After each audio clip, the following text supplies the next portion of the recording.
Alright, in this video we're going to be talking about what to do when your Seadoo makes this sound.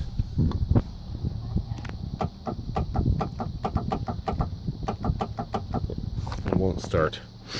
So, a lot of time that's the starter solenoid.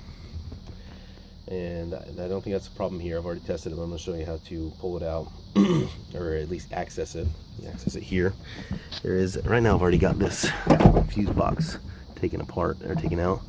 But down here, there's a little clip that you pull, that you can push on to release it.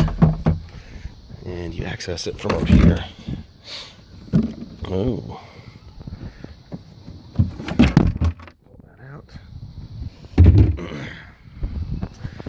And it's in here. So to get to it, you loosen it up, and you've got to remove your spark plug cables, temperature sensor, whatever this thing is. This is very important. I don't know what it is, but without it, your jet ski's not going to run. Come on, get out.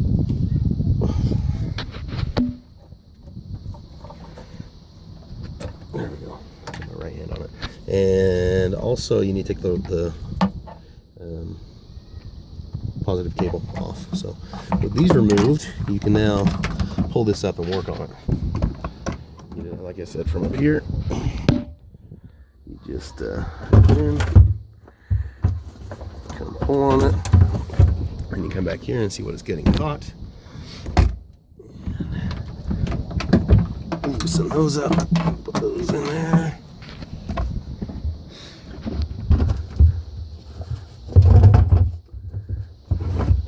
And they're pretty loose, but there we go. Almost there. Still something getting caught over here.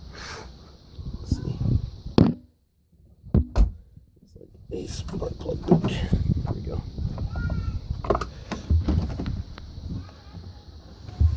Alright, so now it's loose enough to work on. Alright, I'm working on this. There are these little clips. If you push them in and start to pry them up, or to open the unit, you can do them one at a time and pull it out. I'm going to do that off camera because I only have one hand. Alright, got it loose, and I'll pull it off. So a lot of the time, the problem with the no start condition is this solenoid goes out. So I'm going to go ahead and jump the solenoid by crossing it with a screwdriver here, and that will bypass the solenoid and allow it just to crank. And if we get the engine to crank over, then the solenoid is the problem. If it's still not cranking over, there's another problem. So let's look at that real quick. Right, so once we've got this off, we need to shove everything back in there, and we'll pull the cover off again once we've got it hooked up again.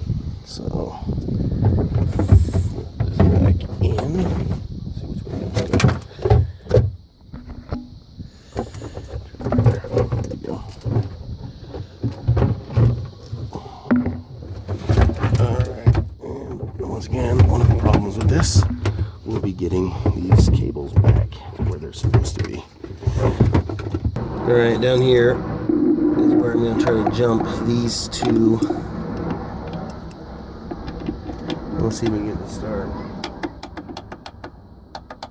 I can feel it. So right now it's clicking.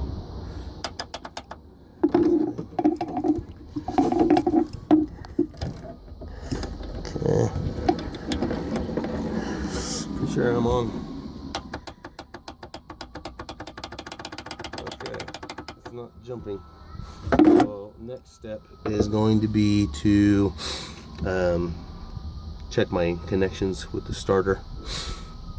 Another thing you need to have made sure of is that your battery will cause a no start. But my battery's good. I'm just going to check my connections really quickly. I also do know that solenoid is good because I've already swapped it out with another one, but that's how you jump it to test it. So me jumping it didn't really do anything because the solenoid is working. So now I'm going to try to get down here to the starter, which is down there. Can you see it? Not really, it's way down there.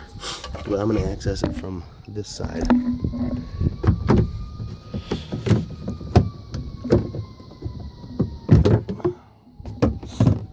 I'm going to try to reach my ratchet in.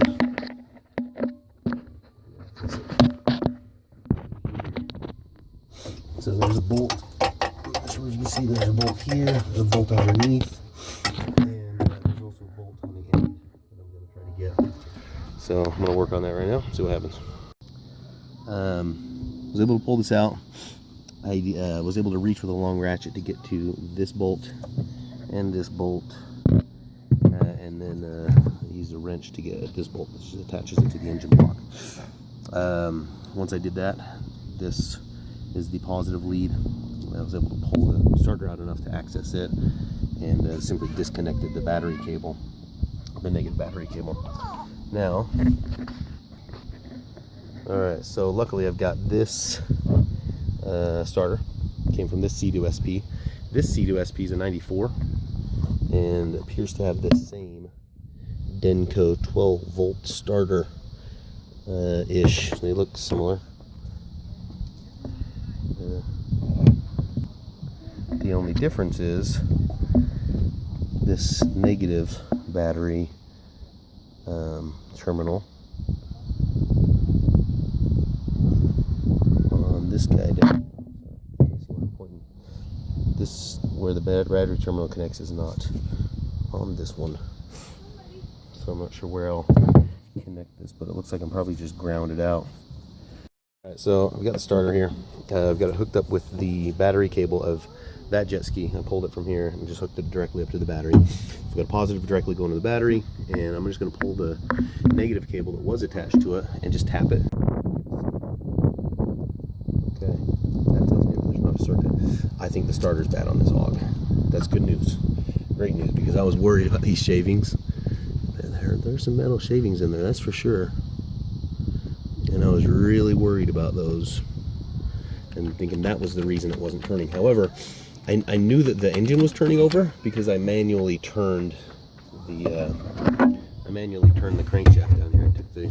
I took this cover off and turned the engine manually. I knew that it wasn't stuck, so I didn't think the starter would be stuck here. But when I saw the shavings, it worried me.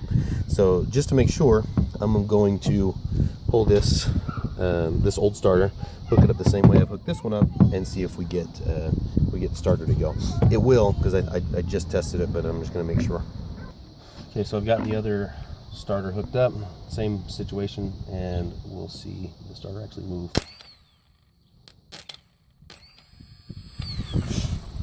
So we know that this starter is bad because with the same test it was working. So I'm going to install this starter. It is a little different because it's got a ground here, but it looks like the ground on this one was just sitting on the back of this, so it might just be a little bit tighter to put this on, but I think it'll work just fine. It's the same starter, it seems, other than this little extra flange for the grounding.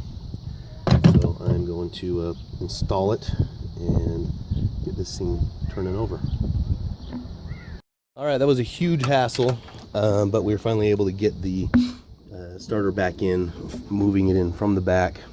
I've seen that you can take off the exhaust and manifolds and stuff. I wanted to try to do it without that, and we were able to do it, but it was kind of a hassle. I'm not sure what it was going to be better. And let's give it a whirl, see if it cranks over. Go ahead.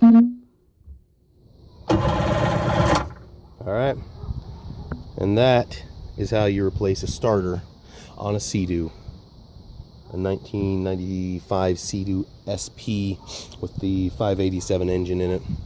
And next thing we're going to be doing is trying to get this thing actually to run.